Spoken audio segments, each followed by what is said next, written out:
Maaga pa lamang ay gising na si Leo.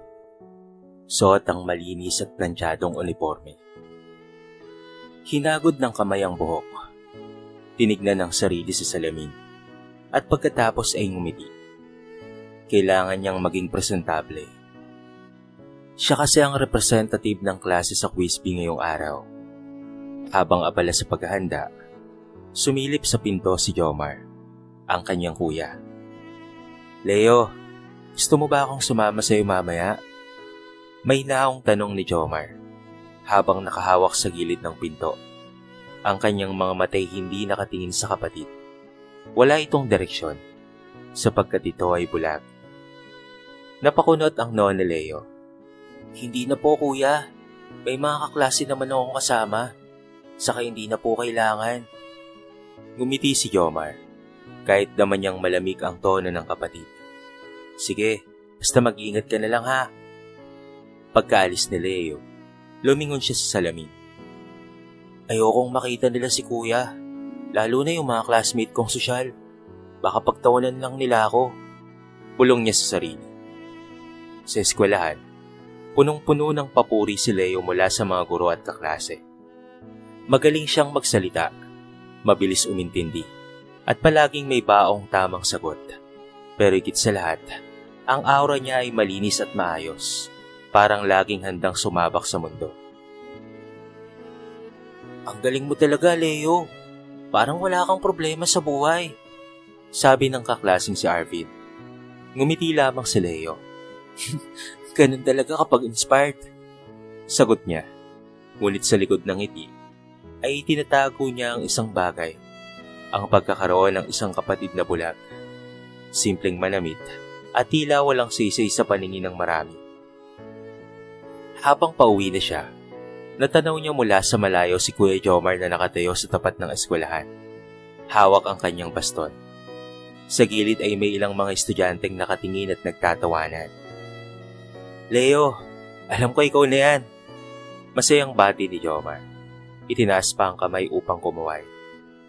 Agad na lumiko si Leo sa kabilang kanto. Kunwari hindi niya nakita. Sa isip niya, nakakahiya. Bakit kasi nandito pa siya? Bakit niya pa ako susunduin? Sana naghintay na lang siya sa bahay. Pag-uwi sa bahay, abot-abot ang paumanhin ni Jomar. Pasensya ka na, Leo ah. Nais ko lang sanang salubungin ka. Gusto ko kasing maramdaman mo na proud ako sa'yo. Pero si Leo ay dumiretso lamang sa kanyang kwarto. Walang imik-imik. Napayuko si Jomar. Dahan-dahang hinaplos ang lumang larawan nila ni Leo noong bata pa. Sa larawang iyon, buhat-buhat niya ang batang si Leo sa gitna ng baha. Parehong basang-basa pero may ngiti sa mga labi. Sa gabing iyon, habang si Leo ay masaya sa mga papuri ng kanyang guro sa chat group, si Kuya Jomar naman niya ay tahimik na nakaupo lamang sa salas. Walang ilaw, walang TV, at wala ni isang salita. Ngunit sa kanyang mga mata na wala nang nakikita, naroon pa rin ang liwanag ng pagmamahal sa kapatid na hindi niya pinagsisisihan kailanman. Kinabukasan, tahimik ang umaga sa kanilang bahay. Sa kusina, maingat na hinahawakan ni Kuya Jomar ang kawali habang nagluluto ng itlog. Sa isa niyang inaamoy ang mga sangkap at tinatansya ang init ng kalan. Gamit lamang ang kanyang palad. Sanay na siya.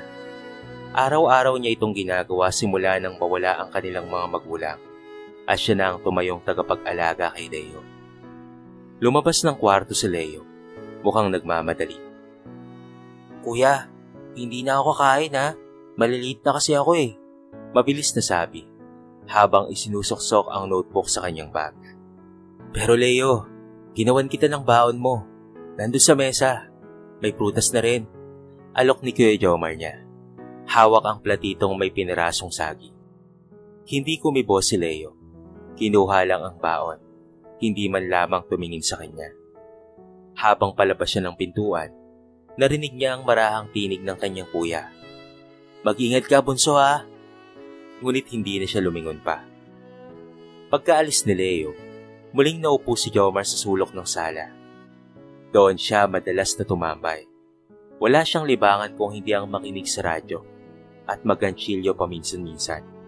Ngunit ang paborito niyang gawin ay ang pakinggan ng mga yapak ni Leo tuwing umaga at gabi. Palatandaan na ligtas ang kapatid niya.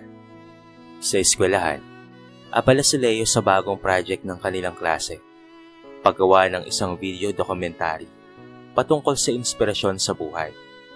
Habang nag-uusap ang grupo, may isa sa mga kaklase ang nagsabi, "Leo, sama mo kaya ang parents mo? Ang galing mo kasi. For sure, inspired ka ng family mo." Biglang natahimik si Leo. Pinilit niyang ngumiti. "Ay, pasensya na. Wala na kasi akong magulang eh. Pero may kuya ako. Kaso, hindi siya yung tipo ng gusto kong isama sa video." Nagkatawanan ng ilan. "Baka strict yan ha?" Tanong ng isa.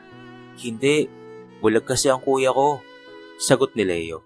Sabay sabing parang biro. "Baka pag pinasama ko, madapa pa sa camera." Nagtawanan ng grupo. Pero sa loob-loob ni Leo, may kaunting kirot sa kanya. Hindi niya lamang ito pinapansin. Kinagabihan habang kumakain sila ni Jomar sa hapagkainan, tahimik lamang silang dalawa. Tanging kaluskos ng kutsara at plato ang maririnig. "Leo, bunso," mahinang sabi ni Jomar. "Bukas Sabado na. Gusto mo bang lumabas tayo? Huwag kang mag-alala, treat kita ng ice cream sa plaza." Napatingin si Leo, ngunit agad na umiwas ng tingin. "Sorry kuya, marami pa kasi akong gagawin sa group project namin. Baka hindi na muna." "Ah, ganun ba? Sige, naiintindihan ko." Sagot ni Jomar. Pilit nang umiti, kahit pa parang hindi okay ang pakiramdam niya. Pagkatapos kumain, si Jomar na ang laglikpit ng lahat. Dama niya ang lamig sa bawat sagot ng kanyang kapatid. Hindi man niya ito nakikita, pero ramdam na ramdam niya ang distansya sa pagitan nilang dalawa ay unti-unti nang lumalawak. Habang si Leo ay nakahiga sa kama, ini-scroll ang mga likes sa bagong post niya. Si Jomar naman ay hinaplos ang lumang litrato nila na nakasabit sa dingding. Sa ilalim ng larawan ay merong nakaukit. "Ako ang iyong mata, ikaw ang aking mundo." Kinabukasan, "Leo, congratulations! Ikaw ang napiling mag-represent ng buong school sa regional quiz competition." Masayang balita ng kanilang advisor habang iniabot ang liham ng imbitasyon. Napangiti si Leo. Isa na naman itong hakbang patungo sa kanyang mga pangarap. "Isang titulo na naman, isang medalya, dagdag prestiyo." Bulong niya sa sarili. Kinagabihan, masaya niyang ibinalita ito kay Kuya Jomar niya habang sila'y naghahapunan. "Wow, ang galing talaga ng bunso kong kapatid," ani Jomar. Punong-puno ng tuwa ang tinig. "Gusto mo ba samahan kita sa araw ng kompetisyon?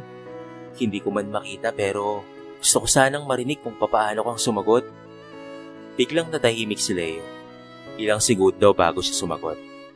"Kuya, may school service naman siguro. Saka baka mahirapan ka dun. Maraming tao dun. Baka madapa ka pa." Ngumiti si Jomar, kahit alam niyang may bahid ng pagtanggi sa boses ng kapatid. "Sige, naiintindihan ko." Dumating ang araw ng kompetisyon.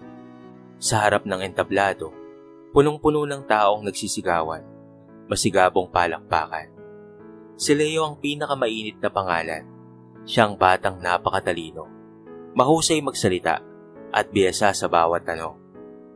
Sa gitna ng programa, may ilang estudyanteng biglang lumapit sa kanya. "Uy Leo, ikaw ba to?" Tanong ng isa habang hawak ang cellphone. Ipinapakita ang lumang larawang kumakalat online. Litrato yun ng batang si Leo na buhat-buhat ng isang lalaking bulag habang binabaha ang kanilang paligid. "Parang ikaw talaga to, oh. Di ba kuya mo to?" Napailing si Leo. Kita sa mukha ang gulat. Sa halip na magpaliwanag, pinilit niya na lamang na tumawa. "Ah, hindi ah. Parang kamukha ko lang yan. Baka ibang tao yan." "Sigurado ka?" May halong pag-uusisa ang boses ng isa. "Oo naman. Kung ako yan, bakit ko naman hahayaan na buhatin ako ng ganyang tao?" Sagot ni Leo na may halong pag-aalipusta. "Bulag pa oh." Nagtawanan ng grupo, ngunit sa likod ng kanilang halakhakan, May isa sa kanila ang natahimik, bahagyang kumunot ng noo, at tila hindi natuwa sa sinabi ni Leo. Pag-uwi ng bahay, tahimik siyang sinalubong ni Jomar. "Bunso, kamusta ang contest? Balita ko ay champion ka raw ah." Tanong niya kay Leo, na puno ng tuwa at paghanga. Ngunit si Leo ay tila iritado. "Ayos lang kuya, nakakapagod. Natutulog na ako." Hindi na siya kumain. Dumiretso na siya sa kwarto at sinarado na niya ang pinto. Hindi niya matanggap sa isip niya ang larawang kumalat. At ang tanong na tila unti-unting kumakagat sa kanyang konsensya. Bakit nga ba ako nahihiya?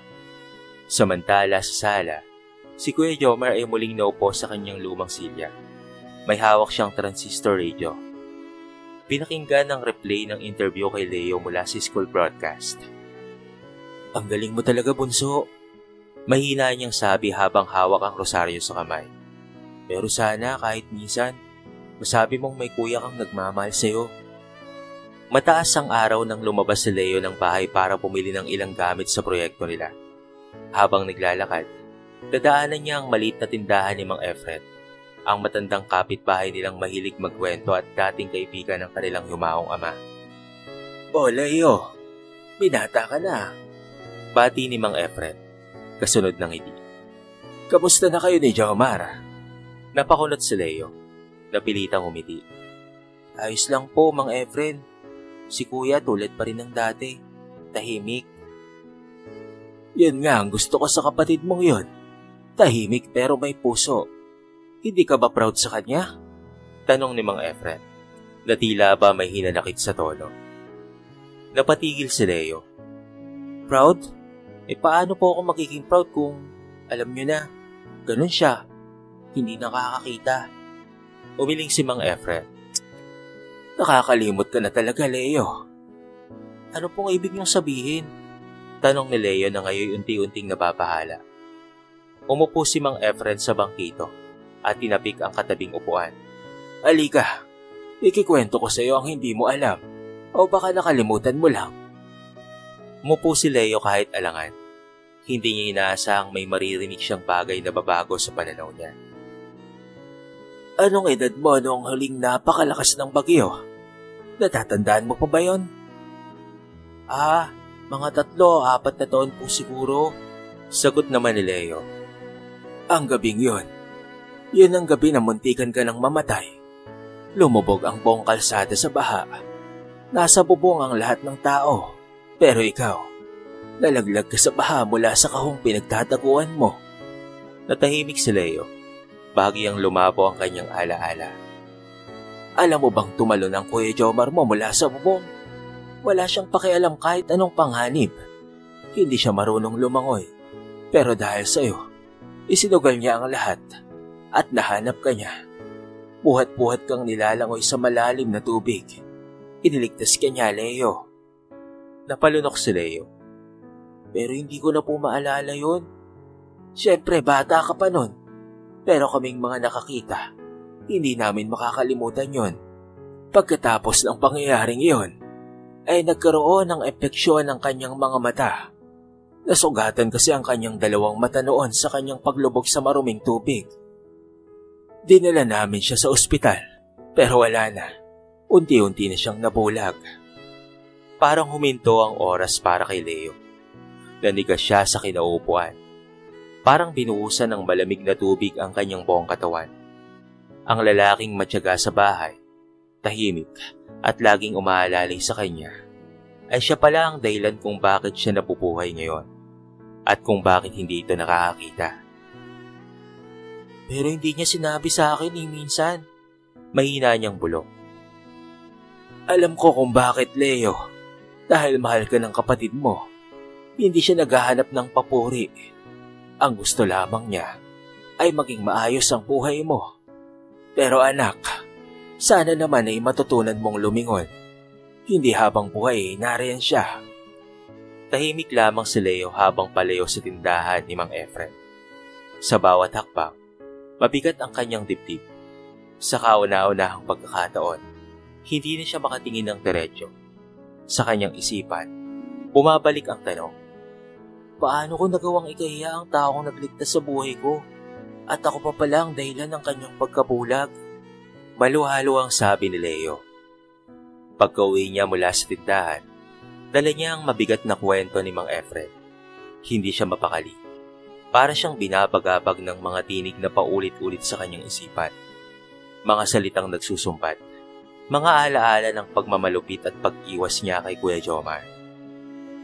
Pagbukas niya ng pinto, bumungad sa kanya ang tanawin ng matabang ulam sa mesa.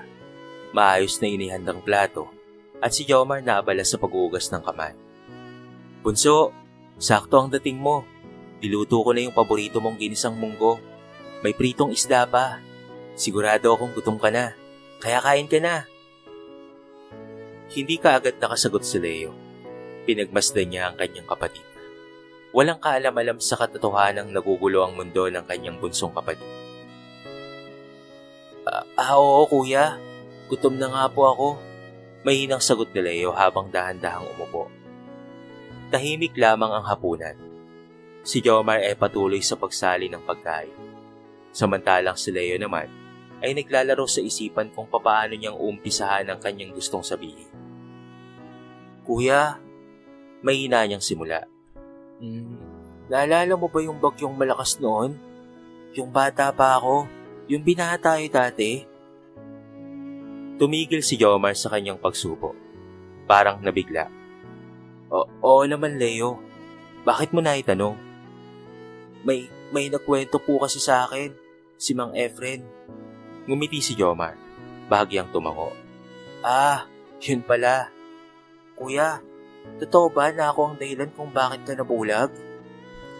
Muling bumigat ang katahimikan, hanggang sa dahan-dahang tumango si Jomar. Oo, bunso. Pero hindi ko yan kailanman itinuring na kapalit. Kung ang kapalit ng paningin ko ay buhay mo, ayos lang yun. Worth it ka, bunso. Mahal na mahal ka ni kuya. Dahil sa sinabi ni Jomar, ay napaiyak si Leo. Hindi niya na napigilang humagulgol sa harapan ng kanyang kapatid. Kuya, patawad. Patawad kung ilang beses kitang tinanggihan. Kung ilang beses kitang tinahiya. At kung ilang beses kitang itinanggi bilang kapatid ko. Hindi ko alam at hindi ko inakala na ikaw pala ang dahilan kung bakit ako nabubuhay ngayon. At ako pala ang dahilan kung bakit ka nabulag. Patawad kuya, patawarin mo sana ako. Mabilis na tumayo si Jomar at agad na hinawakan ang kanyang baston. Tinungo niya si Leo kahit nahihirapan at inaplos ang ulo nito. Hindi ko kailanman hinanap ang paghingi mo ng tawad, bunso. Ang tanging gusto ko lang ay makita mong hindi ako pabigat, na kahit wala akong paningin ay nandito pa rin ako para sa'yo. Lalong lumakas ang iyak ni Leo. Sa unang pagkakataon, niyakap niya ng mahigpit ang kanyang kuya, hindi bilang isang responsibilidad, hindi bilang isang hiya, kung hindi bilang bayani para sa kanya. Lumipas ang ilang minuto na magkayakap lamang sila sa gitna ng hapagkainan, kasabay ng pag-iyak ni Leo. Habang sa labas naman, ay unti-unti ring bumubuhos ang ulan. Tila ba sinasalamin ang paglilinis ng damdamin ni Leo. Sa gabing iyon, bago matulog, tumabi si Leo sa kanyang kuya. Hinawakan niya ang kamay nito. Kuya, simula ngayon, ako naman ang magiging mga mata mo. Magaan ang pakiramdam ni Leo sa paggising kinabukasan. Matagal na panahong hindi siya nakaramdam ng ganitong kapayapaan sa kanyang puso. Pagmulat ng mata, una niyang hinanap si Kuya Jomar niya. Wala ito sa kama.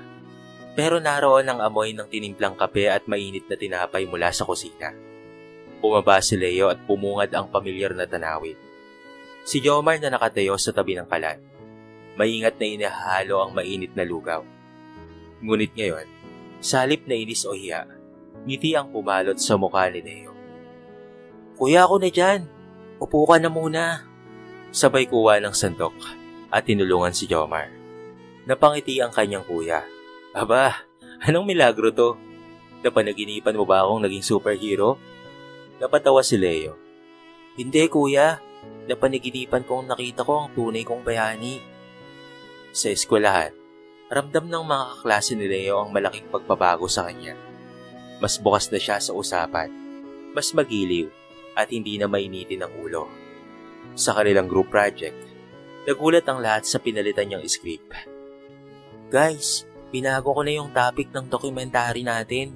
Hindi na patungkol si generic na idol. Ang ipapakilala ko sa inyo ay ang kuya kong bulag. Nagulat ang ilan. Sigurado ka, Leo? Tumango siya. Oo, dati ko siyang ikinahiya. Pero ngayon, gusto ko kayong humanga sa kanya. Gaya ng paghanga ko sa kuya ko ngayon. Kinabukasan, dinala ni Leo ang grupo sa kanilang bahay upang makilala si Kuya Jomar niya. Maayos na nakaayos ang bahay. Si Jomar, bagamat nagtataka sa dami ng bisita, ay malugod na nakipagkwentuhan. Kuya, sila po yung mga kaklase ko. Gagawa po kami ng video patungkol sa'yo. Kung papaano mo ako pinalaki at sinakripisyo ang lahat para sa akin. Bahagyang napatigil si Jomar. Ako? Ano naman ang mapapala nila sa kwento ko? Ngumiti si Leo. Marami po, kuya. Kasi sa dami ng taong naghahangad ng tagumpay, konti lang ang nakakakita kung sino ang tunay na dahilan ng tagumpay nila. At para sa akin, ikaw yan sa buhay ko, kuya. Habang kinukuha na ng video si Jomar, hindi maiwasang mapaluha ang mga kaklase ni Leo. Lalo na nang ikwento ni Leo kung papaano siya iniligtas ng kanyang kuya sa baha. Kung papaano nitong kinaya ang dilim, kapalit ng liwanag ng kanyang kinabukasan. Hindi ko na kailangan ng medalya para masabing matagumpay na ako, ani Leo sa harap ng kamera. Sapat na ang kuya ko. Siya ang aking karangalan. Siya ang nagligtas sa akin. At dahil sa akin, nabulag siya. Pero nagkaroon naman ng liwanag ang aking landas. Pagsapit ng gabi, habang pinapanood nila ang rush edit ng video, tahimik lamang si Jomar sa isang sulok. Umahaplos sa dibdib. Tahimik na umiiyak. Kuya, sabi ni Leo habang hinahawakan ang kamay nito. Salamat, kuya. Hindi mo kailangang magpasalamat, bunso. Sagot naman ni Jomar. Pero salamat din. Dahil sa wakas, nakita mo ako kahit hindi na kita makitang muli. Nagkaiyakan ng dalawa at isang linggo ang lumipas. Sa araw ng tribute day sa paaralan, isang selebrasyon para sa mga magulang at tagapagtaguyod ng kabataan. Si Leo ang isa sa mga piling estudyanteng na piling magbahagi ng personal na kwento sa entablado. Nakahanda ang lahat, mikropono, projector, at upo ang reserbado para sa mga bisita. Kasama ang mga magulang ng mga estudyante na manonood mula sa iba't ibang sektor ng pamayanan. Sa likod ng entablado ay kabado si Leo habang inaayos ang kanyang presentation. Nilingon niya ang kanyang Kuya Jomar na tahimik na nakaupo sa isang tabi. May hawak na baston at suot ang maayos na polo. Kuya, okay ka lang ba dyan? Tanong ni Leo. Ngumiti si Jomar. Kahit hindi ko nakikita ang paligid, ramdam ko ang kabang nararamdaman mo. Napatawa si Leo. Sana marinig mong maayos ang lahat. Sapat na sa akin na maramdaman kong ipinagmamalaki mo ko, bunso. Tumango si Leo at tumayo para lumakad papuntang entablado. Pag-akit niya sa stage, tumahimik ang buong bulwagan. Kasunod dito ang pagbukas ng projector. Tumambad ang larawan ni Jomar na buwat si Leo sa gitna ng baha. Magandang araw po sa inyong lahat, panimula niya. Ako po si Leo, at ngayon po, hindi ako magsasalita bilang top student o bilang kinatawan ng paaralan. Ngayon, ako'y magsasalita bilang isang kapatid, isang taong minsang nabulag sa katotohanan. Ipinakita niya ang mga larawang kuha sa kanilang simpleng bahay, mga videong ginawa nila sa documentary project, at ang mga kwento ni Jomar. Mula sa mga sakripisyo nito hanggang sa mga panahong kinailangan niyang magsakripisyo sa katahimikan. Matagal kong ikinahiya ang kuya ko dahil bulag siya, dahil iba siya sa mga karaniwang ama o kuya ng mga kaibigan ko. Pero isang kwento ang nagbago ng lahat. Isang kwento ang nakapagpabago sa aking isipan. Kinuwento niya ang pagsagip ni Jomar sa kanya noong bata pa lamang siya. Ang pagkabulag, ang katahimikan ng sakripisyo, at ang pagiging ama't ina sa kabila ng kawalan. Ngayon ko lang siya tunay na nakita. Parang ako pala ang tunay na bulag. Sa kabila ng kanyang dilim, siya pala ang nagbigay sa akin ng liwanag. Hindi mapigilan ng ilan sa mga nanonood ang mapaluha. Isa-isang tumayo ang mga kaklase ni Leo para bigyan siya ng masigapong palakpakan. Ngayong araw, dagdag pa ni Leo, gusto kong ipakilala sa inyo ang dahilan kung bakit ako narito. Ang taong hindi kailanman humiling ng kapalit. Kung hindi tahimik na minahal ako, walang iba kung hindi ang aking Kuya Jomar. Tumayo si Jomar mula sa kanyang kinaupuan. Dahan-dahang tinungo ni Leo ang kilid ng entablado para sulubungin siya. Hawak ang kamay ng kanyang kuya, sabay silang tumayo sa gitna ng stage. Ang buong gymnasium ay nagsitayuan at pumalakpak. Walang engranding liwanag. Walang medalya, pero sa harap ng madla, sa araw na iyon ay ipinagmamalaki ni Leo ang pinakamahalagang bahagi ng kanyang buhay. At sa gitna ng mga palakpakan, bumulong si Leo sa kanyang kapatid. Ngayon kuya, ako naman ang magiging ilaw mo.